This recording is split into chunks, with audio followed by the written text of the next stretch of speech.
മഹാലക്ഷ്മി സീരിയലിൻ്റെ പുതിയൊരു എപ്പിസോഡിൻ്റെ പ്രമോ വിശേഷങ്ങളിലേക്ക് എല്ലാവർക്കും സ്വാഗതം. അങ്ങനെ നമ്മളുടെ കണ്ണനെയും മഹാലക്ഷ്മിനെയും കണ്ട ഷോക്കിൽ മേഘനാഥനും കരുണയും ദുർഗയും ഉണ്ണി എല്ലാവരും നിൽക്കുമ്പോൾ കണ്ണനും മഹാലക്ഷ്മിയും അകത്തേക്ക് കയറി പോകുന്നുണ്ട്.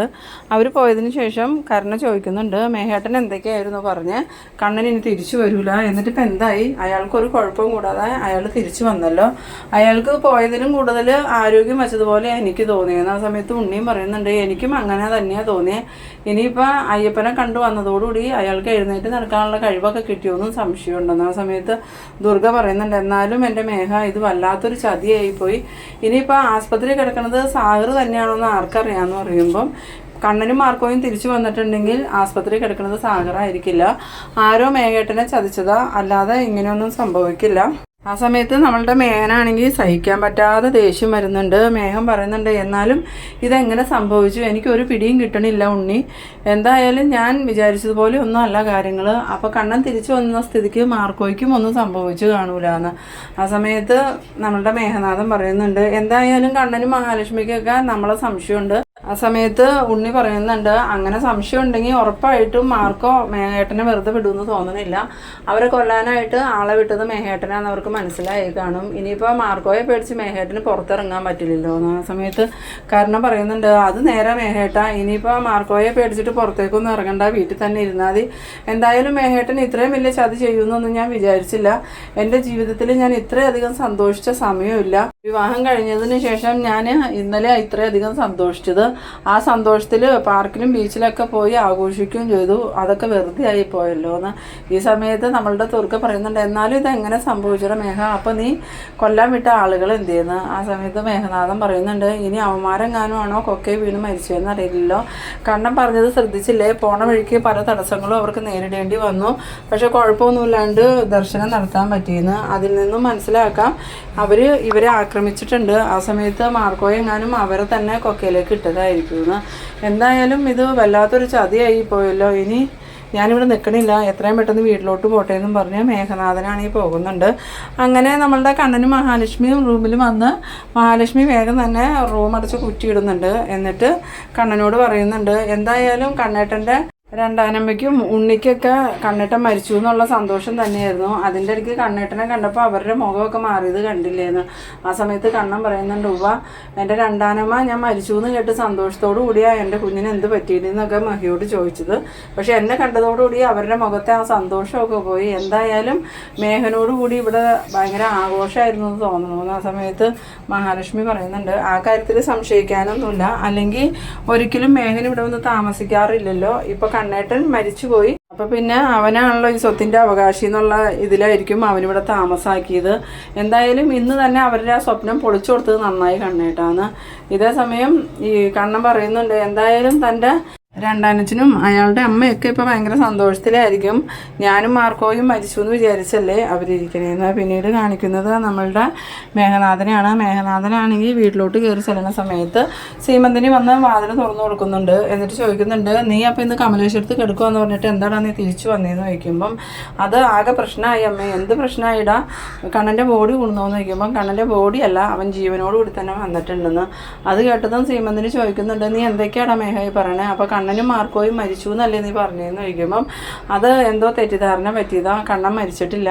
കണ്ണനിപ്പോൾ ജീവനോടെ മഹാലക്ഷ്മിയുടെ കൂടെ കമലേശ്വരത്തേക്ക് വന്നിട്ടുണ്ട്, അതുകൊണ്ടാണ് ഞാൻ ഇങ്ങോട്ട് പോകുന്നതെന്ന്. ആ സമയം സീമന്തിനി പറയുന്നുണ്ട്, എനിക്കറിയായിരുന്നു അവസാനം ഇതിങ്ങനെയൊക്കെ സംഭവിക്കുള്ളൂന്ന്, അതുകൊണ്ടാണ് ഞാൻ നിന്നോട് പറഞ്ഞത് നീ നിൻ്റെ കാര്യം നോക്കി അടങ്ങി ഒതുങ്ങി എന്തെങ്കിലും ജോലി ചെയ്ത് ജീവിക്കാൻ. അപ്പോൾ നിനക്കത് കേൾക്കാൻ പറ്റില്ല.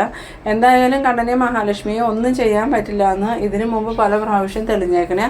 എന്നിട്ട് വീണ്ടും വീണ്ടും നീ അതിനു വേണ്ടി തുനിയണേ എന്തിനാണ് മേഘ? ആ സമയത്ത് മേഘനാഥൻ പറയുന്നുണ്ട്, അല്ലെങ്കിൽ തന്നെ ഞാൻ ആകെ തലക്ക് ഭ്രാന്ത് പിടിച്ച് വന്നേക്കും. അതിൻ്റെ ഇടയ്ക്ക് അമ്മ ഇങ്ങനെ ഓരോന്ന് പറഞ്ഞ് എന്നെ ഒന്നും കൂടി ഭ്രാന്തനാക്കല്ലേന്ന്. ഈ സമയത്ത് ഇവരുടെ സംസാരമൊക്കെ കേട്ടിട്ട് നമ്മളുടെ വാമദേവനാണെങ്കിൽ അങ്ങോട്ട് വരുന്നുണ്ട്. വാമദേവനെ കണ്ടതും മേഘനാഥനാണെങ്കിൽ ഇങ്ങനെ പെറുപെറുക്കുന്നുണ്ട്. ഇനിയിപ്പോൾ അച്ഛൻ്റെ ഉപദേശം കൂടി കേൾക്കാനേ ഉള്ളൂ എന്ന്. സമയത്ത് വാമദേവൻ ചോദിക്കുന്നുണ്ട്, എന്താണ് മേഘ നീ ഇപ്പോൾ ആദ്യരാത്രിക്ക് ഇങ്ങോട്ട് വന്നേന്ന് ചോദിക്കുമ്പം, അതൊന്നും പറയണ്ട അച്ഛാ, ആ കണ്ണൻ തിരിച്ചു വന്നു. കണ്ണൻ തിരിച്ചു വന്നു. അപ്പോൾ നീയല്ലേ പറഞ്ഞേ കണ്ണനും മാർക്കോയും മരിച്ചു, സാഗർ ഗുരുതരാവസ്ഥയിലാണ്, എന്നിട്ട് എന്തെന്ന് ചോദിക്കുമ്പം, എനിക്കറിയില്ല അച്ഛാ എന്താ സംഭവിച്ചതെന്ന്.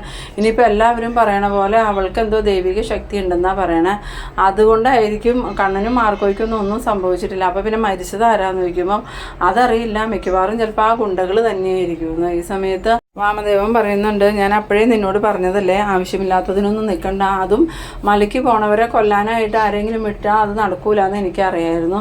അതുമാത്രമല്ല ആ മഹാലക്ഷ്മിക്ക് എന്തൊക്കെയോ ദൈവിക ശക്തികളുണ്ട്. അതുകൊണ്ട് മഹാലക്ഷ്മി കണ്ണൻ്റെ ജീവിതത്തിലേക്ക് വന്നതിന് ശേഷം കണ്ണനെ നമുക്ക് ഒരു രീതിയിലും തകർക്കാൻ പറ്റാത്തത്. ഇനി എന്തായാലും ഒരു കാര്യം നീ ഉറപ്പിച്ചോ, കണ്ണനെ മഹാലക്ഷ്മിയെ നിനക്കൊന്നും ചെയ്യാൻ കഴിയില്ല. നിനക്കെന്നല്ല ആർക്കും ഒന്നും ചെയ്യാൻ കഴിയില്ല. അവർക്ക് ദൈവങ്ങൾ കാവലുണ്ട്. അതുകൊണ്ട് ഇനിയെങ്കിലും നീ നിൻ്റെ കാര്യം നോക്കി നടക്ക്, അല്ലാതെ കണ്ണൻ്റെ സ്വത്ത് പ്രതീക്ഷിച്ചിട്ട് നടക്കണ്ടെന്ന്. ആ സമയത്ത് മേഘനാഥൻ പറയുന്നുണ്ട്, അതൊന്നും ഇല്ലാച്ചാ ഇനിയും ഞാൻ ഇതുപോലെ തന്നെ ചെയ്യും. കണ്ണൻ്റെ സ്വത്ത് ഞാൻ ഒരുപാട് ആഗ്രഹിച്ചു പോയി, അതെൻ്റെ കയ്യിൽ കിട്ടുന്നത് വരെയും ഞാൻ ഇങ്ങനെ തന്നെ ചെയ്തുകൊണ്ടിരിക്കുന്നു. ആ സമയത്ത് സീമന്തിനി പറയുന്നുണ്ട്, എന്നാൽ മിക്കവാറും നിനക്ക് അച്ഛനെ പോലെ വീൽ ചെയറിൽ ഇരിക്കാം, ചിലപ്പോൾ അതിലും രൂക്ഷമായിരിക്കും നിൻ്റെ അവസ്ഥ, ചിലപ്പോൾ ബെഡിൽ കിടന്നപടി കിടക്കാനായിരിക്കും നിനക്ക് യോഗം. എന്തായാലും നിന്നെ എന്തെങ്കിലും രീതിയിൽ അവർക്ക് സംശയം തോന്നിയിട്ടുണ്ടെങ്കിൽ ആ മാർക്കം നിന്നെ വെറുതെ വിടുമെന്നൊന്നും എനിക്ക് തോന്നണില്ല. അപ്പോൾ മിക്കവാറും നിൻ്റെ നടു അടിച്ച് ഇവിടെ തന്നെ ഇടാനാ സാധ്യത. അത് കേട്ടതും മേഘനാഥനാണെങ്കിൽ ദേഷ്യത്തോടു കൂടി റൂമിലോട്ട് പോകുന്നുണ്ട്. ഇതേസമയം നമ്മളുടെ പ്രതാപൻ്റെ അമ്മയും കൂടി ഇങ്ങനെ സംസാരിക്കുന്നുണ്ട്. അവൻ്റെ ബോഡി ഇതുവരെയും വന്നില്ലട പ്രതാപമെന്ന് ചോദിക്കുമ്പം ഇല്ലല്ലോ അമ്മേ, ബോഡി വന്നിട്ടൊന്നുമില്ല. പിന്നെ മരിച്ചു എന്നും പറഞ്ഞാൽ ആരെങ്കിലും വിളിച്ചു പറഞ്ഞു എന്ന് ചോദിക്കുമ്പം അതുമില്ല. അതെന്താടാ പ്രതാപ, മരിച്ചിട്ട് ഇപ്പോൾ 2 ദിവസമായില്ലേ, എന്നിട്ടും അതിനെക്കുറിച്ചൊരു അറിവും വീട്ടിൽ കിട്ടാത്ത എന്താണെന്ന് ചോദിക്കുമ്പം പ്രതാപൻ പറയുന്നുണ്ട്, അത് ചിലപ്പോൾ ബോഡി തിരിച്ചറിഞ്ഞ് കാണില്ല അമ്മേ. ഒന്നാമതേ കൊക്കയിലേക്ക് വീണതല്ലേ, മുഖമൊക്കെ മൃഗങ്ങൾ കടിച്ച് വികൃതമാക്കിയിട്ടുണ്ട്. അതുകൊണ്ട് ബോഡി തിരിച്ചറിയാൻ കുറച്ച് സമയം എടുക്കും. അതുകൊണ്ടായിരിക്കും ഇതുവരെ വിളിയൊന്നും വരാത്തതെന്ന്. ഈ സമയത്ത് നമ്മളുടെ മോഹിനിയാണെങ്കിൽ ഇതൊക്കെ കേട്ടുകൊണ്ട് നിൽക്കുന്നുണ്ട്. മോഹിനിക്കാണെങ്കിൽ ഇവരുടെ ഈ സംസാരം കേട്ടിട്ട് നല്ല ദേഷ്യവും വരുന്നുണ്ട്, അതോടൊപ്പം ഇവരുടെ കാര്യം ഓർത്തിട്ട് ചിരിയും വരുന്നുണ്ട്. എന്നിട്ട് മോഹിനി ഇങ്ങനെ മനസ്സിൽ പറയുന്നുണ്ട്, അമ്മയുടെയും മോൻ്റെയും ആഗ്രഹങ്ങളൊന്നും നടക്കാൻ പോകുന്നില്ല. എൻ്റെ മോള് കുഞ്ഞുനാളിലും മുതൽ അയ്യപ്പ ഭഗവാനെ കൂട്ടുപിടിച്ച് നടക്കുന്നവളാണ്. അവളെ ഉപദ്രവിക്കാൻ നിങ്ങൾക്കൊന്നും പറ്റില്ല. അവളെ ആര് ഉപദ്രവിക്കാൻ ശ്രമിച്ചാലും തിരിച്ചടി കിട്ടുന്നത് അവർക്ക് തന്നെയായിരിക്കും. എന്തായാലും നിങ്ങൾ ഇന്നും കൂടി ഇവിടെ ഇരുന്ന് ഇതും പറഞ്ഞ് സന്തോഷിക്കുന്നു. അതേസമയം നമ്മളുടെ ഉണ്ണീനെയും കരുണേനെയാണ് കാണിക്കുന്നത്. കരുണയാണെങ്കിൽ ഉണ്ണീനെ കൊല്ലാനുള്ള കലിയിലാണ് നിൽക്കുന്നത്. എന്നിട്ട് ഉണ്ണി ചോദിക്കുന്നുണ്ട്, നീ എന്തിനാ കരുണ എന്നോട് ദേഷ്യപ്പെടണമെന്ന് ചോദിക്കുമ്പോൾ, പിന്നെ ഞാൻ ആരോടാ ദേഷ്യപ്പെടേണ്ടത്, എന്നെ ഇത്രയധികം സന്തോഷിപ്പിച്ചിട്ട് അവസാനം എന്നെ കരയിപ്പിച്ചില്ലേ എന്ന് ചോദിക്കുന്നു. ആ സമയത്ത് ഉണ്ണി പറയുന്നുണ്ട്, അതിന് നിന്നോട് ഞാനൊന്നും പറഞ്ഞില്ലല്ലോ, മേഘേട്ടനല്ലേ പറഞ്ഞത് കണ്ണേട്ടനും മാർക്കോയും മരിച്ചു എന്ന്. അത് കേട്ടല്ലേ നീ സന്തോഷിച്ചത്, അല്ലാതെ ഞാൻ പറഞ്ഞിട്ടല്ലല്ലോ എന്ന്. ആ സമയത്ത് കരുണ പറയുന്നുണ്ട്, മേഘേട്ടനെങ്കിലും ഒരാണായിരിക്കും എന്നാണ് ഞാൻ വിചാരിച്ചത്. പക്ഷെ അയാളും എൻ്റെ ഭർത്താവിനെ കൂട്ടി ഒരു കഴിവ് കെട്ടവനാ, അല്ലെങ്കിൽ പിന്നെ അയാളുടെ സ്വന്തം ഭാര്യ വേറെ ഒരുത്തൻ്റെ കൂടെ പോവില്ലായിരുന്നല്ലോ എന്ന്. ഇത് കേട്ടതും ഉണ്ണിക്ക് ഭയങ്കര ദേഷ്യം വരുന്നുണ്ട്. എന്നിട്ട് ഉണ്ണി മനസ്സിൽ വിചാരിക്കുന്നുണ്ട്, കല്യാണം കഴിഞ്ഞ നാൾ തൊട്ട് ഇവള് പറയുന്നതാ ഞാൻ കഴിവ് കെട്ടവനാന്ന്, ഇവളെ ഇങ്ങനെ വിട്ടാൽ ശരിയാവില്ലല്ലോ എന്നൊക്കെ ഇങ്ങനെ മനസ്സിൽ പറയുന്നുണ്ടെങ്കിലും നിവൃത്തികേടുകൊണ്ട് ഉണ്ണി കരുണയോടൊന്നും പറയണമൊന്നുമില്ല. ആ സമയത്ത് കരുണ ചോദിക്കുന്നുണ്ട്, ഇപ്പം എന്തായി, കമലേശ്വരത്തെ കണ്ണൻ്റെ കസേരയിൽ കയറി ഇരിക്കാമെന്ന് വിചാരിച്ചിരുന്നിട്ട് ഇനിയിപ്പോൾ ഈ വീട്ടിൽ നിന്ന് തന്നെ ഇറക്കി വിടാനാ സാധ്യത എന്ന്. ആ സമയത്ത് ഉണ്ണി പറയുന്നുണ്ട്, നീയും വിചാരിച്ചല്ലോ മഹാലക്ഷ്മിയുടെ കസേരയിൽ ഇരിക്കണമെന്ന്, എന്നിട്ട് അത് നടന്നോ, പിന്നെ എന്നെ മാത്രം എന്തിനാ കുറ്റം പറയണേന്ന്. അന്നേരം കരുണയ്ക്കാണെങ്കിൽ ദേഷ്യം വന്നിട്ട് കരുണ പറയുന്നുണ്ട്, ഉണ്ണിയേട്ടൻ എൻ്റെ മുമ്പിൽ നിന്ന് പോയിക്കോ, അതാ ഉണ്ണിയേട്ടന് നല്ലതെന്ന്.